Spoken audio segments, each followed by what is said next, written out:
तो हाय मेरे दोस्तों, कैसे हैं? उम्मीद है कि आप सब खैरियत से होंगे। तो आज की इस वीडियो में हम बात करने वाले हैं कि जो भी नए आदमी सऊदी अरब में आज़ाद वीज़े पर आते हैं तो वो कैसे काम ढूंढे और उन्हें आसानी से कैसे काम मिल सकता है। इस वीडियो में पूरी एक एक चीज़ मैं आप लोगों को बताने वाला हूँ। तो चलिए वीडियो शुरू करते हैं। और जो भाई चैनल पे नए हैं उनसे यही कहूँगा कि लाल वाली बटन दबा के चैनल को सब्सक्राइब कर लीजिए। तो मेरे दोस्तों, जैसे जो सऊदी अरब में आज़ाद वीज़े पर आए हुए हैं उनको बहुत ही आसान तरीके से काम मिल सकता है, लेकिन उसके लिए थोड़ी सी मेहनत करनी पड़ेगी, थोड़ा सा भागम भाग करना पड़ेगा। अभी जैसे मान लीजिए आप कोई भी, जैसे मान लीजिए मैं तो इलेक्ट्रीशियन लाइन का हूँ, तो इलेक्ट्रीशियन लाइन में भी पहले आप लोगों को बता देता हूँ कि जो भाई इलेक्ट्रिक के काम में आए हुए या इलेक्ट्रिक का काम करना चाहते हैं, चाहे वो हेल्पर हो या कारीगर हो, तो उनको बहुत ही आसान तरीके से काम मिल सकता है। तो अब आप जो है जिस शहर में आए हैं अपनी नज़दीकी मार्केट में जाइए, वहाँ पे इलेक्ट्रिक शॉप होगी, तो उस पर हिंदी, पाकिस्तानी, बंगाली सब लोग होते हैं। यहाँ पे इंडियन को हिंदी बोलते हैं सऊदी अरब में, ठीक है मेरे दोस्तों। तो आप वहाँ पर जाइए, आप उनको बोलिए कि भाई मैं इलेक्ट्रीशियन हूँ, क्या यहाँ पर मैं बैठ सकता हूँ? तो वहाँ पर आप बैठिए। तो वहाँ पे काफ़ी इलेक्ट्रीशियन होते हैं, पुराने, नए, मीडियम, यानी हर तरीके के इलेक्ट्रीशियन आपको मिल जाएंगे, इंडियन, पाकिस्तानी, बंगाली।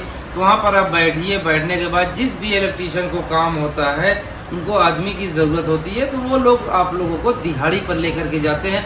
या फिर कितने इलेक्ट्रीशियन होते हैं जो मतलब पार्टनरशिप में लेकर के जाते हैं। पार्टनरशिप का मतलब ये है कि वो पुराने आदमी हैं, आधा तो आपको देंगे नहीं।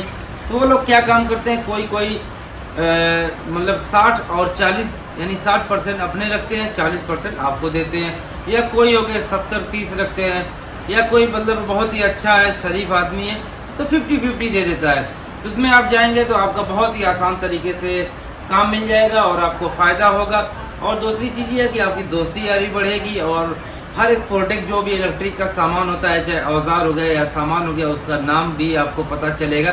तो आपको काफ़ी आसानी होगी और साथ में अरबी भी आपको पता होगी। ये तो गए इलेक्ट्रीशियन। और जो प्लम्बर वाले हैं तो सेम टू सेम यही प्रोसेसर है।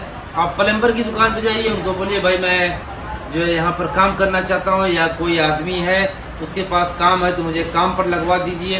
तो ये सऊदी अरबिया में दोस्तों दुबई नहीं है। दुबई में तो काम पे लगाने के लिए लोग पैसे लेते हैं, यानी जिसे दलाली भड़वागिरी कहते हैं।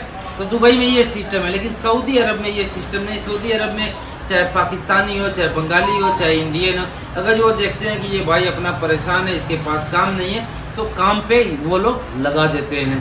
तो आप वहाँ पर भी जा सकते हैं। या फिर जैसे आप प्लास्टर का काम करते हैं, या जोड़ैया का काम करते हैं, या शटरिंग का काम करते हैं, या फिर ये जो छत पे सीख बिछाने का काम करते हैं, तो आप उनके पास मतलब उसकी मार्केट होती है, तो मार्केट में आप जाइए, वहाँ पर दोस्ती यारी करिए, बैठिए। तो उनसे बोलिए भाई किसी के पास कोई काम हो तो बताइए।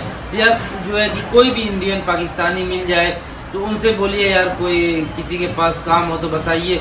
कोई शर्माने की ज़रूरत नहीं है, लोग काम पे बहुत ही आसानी से लगा देते हैं।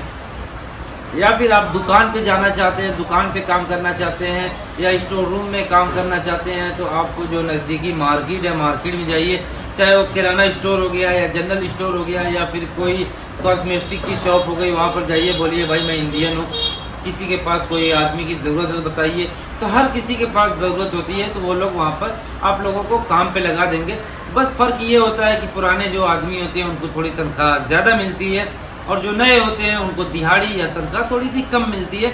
तो मैनेज करना पड़ता है, ठीक है। और कितने भाई लोगों का ये भी सवाल था कि भाई सऊदी अरब में आने से हमें क्या फ़ायदा हो सकता है, या फिर हमारा खर्च क्या होता है। तो मेरे भाई देखिए, सऊदी अरब में आज़ाद वीज़ा पे आएंगे तो आपका जो खर्च होता है इकामे का, यानी जो वर्क परमिट कार्ड जिसे कहते हैं, इकामे का खर्चा आपका, रूम का खर्चा आपका, गाड़ी भाड़ा आपका, उसके बाद जो खाने पीने का आपका, यानी पूरा A to Z जो खर्चा होता है वो आपका होता है। आप कमाएं या ना कमाएं, या किसी से कर्जा लेकर के करें, वो पूरा खर्चा आपका होता है, ठीक है।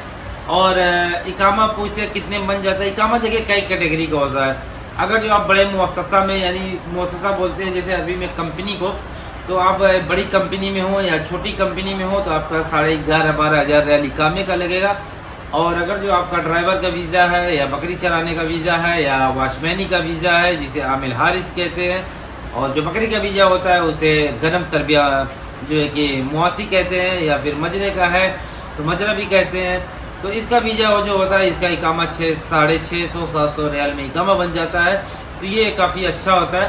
तो ये सब पूरा तरीका है तो काम खोजने का, बहुत ही आसान तरीका मेरे दोस्तों।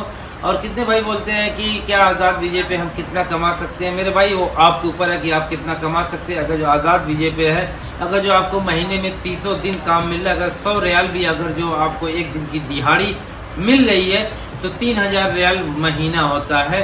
तो 3000 का मतलब इंडियन 60 से 62 हज़ार रुपया आप कमा सकते हैं। तो उसमें से 3000 में से मान लीजिए अगर जो किसी के साथ आप रूम शेयरिंग किए हुए तो 150 से 200 का मतलब रूम और इलेक्ट्रिक ये सब निकाल दीजिए। 200 रियाल खाने पीने का, 400 और 100 रियाल तंबाकू पान मसाला का जब खाते पीते थे, यानी 500 रियाल निकाल दीजिए। फिर भी आपका 2500 रियाल मंथली बच जाएगा।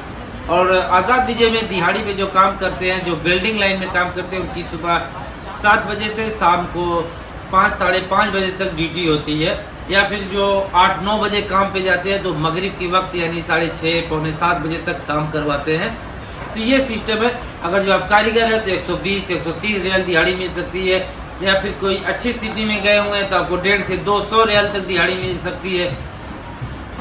लेकिन जो 200 रियाल दिहाड़ी मिलती है वो जिसके पास अर्जेंट काम होता है वही लेकर के जाता है। या अगर जो 100-120 रियाल देता है तो जिसके पास परमानेंटली काम होता है उनको 110-120 रियाल दिहाड़ी मिलती है। अब कितने चूतिए लोग इसमें कमेंट करते रहते हैं कि मुझे 250 रियाल दिहाड़ी मिलती है। तो भोंसड़ी के क्या, मैं सऊदी अरब में पहली दफ़ा आया हूँ, मुझे नहीं पता है कि सऊदी अरब में कितनी दिहाड़ी मिलती है। लोगों को लालच मत दिया करो, जो बात है हकीकत बताया करो। तो इन चूतियों के भाई बातों पे यकीन ना किया करिए। ज़्यादा से ज़्यादा आपको दिहाड़ी 120, 130, 150 रुपये लास्ट मिल सकती है। 200, 250 जो चूतिए लोग बताते हैं ना, वो साले चोर बेईमान होते हैं। तो ये सरासर गलत बात है। 100, 110, 120, 130 लास्ट यानी पुराने आदमी है तो 150 तक की आपको दिहाड़ी मिल सकती है। तो ये छोटी सी वीडियो थी, सोचा कि आप लोगों तक शेयर करें। वीडियो अच्छी लगी हो तो चैनल को लाइक सब्सक्राइब जरूर करिएगा। किसी भाई का और कोई सवाल हो तो इंस्टाग्राम पे मुझे पूछ सकते हैं। तो चलिए तब तक के लिए अल्लाह हाफिज़, अपना ख्याल रखना, दुआ में याद रखना और चैनल को यार मेरे भाई दिल खोल करके सपोर्ट करिए।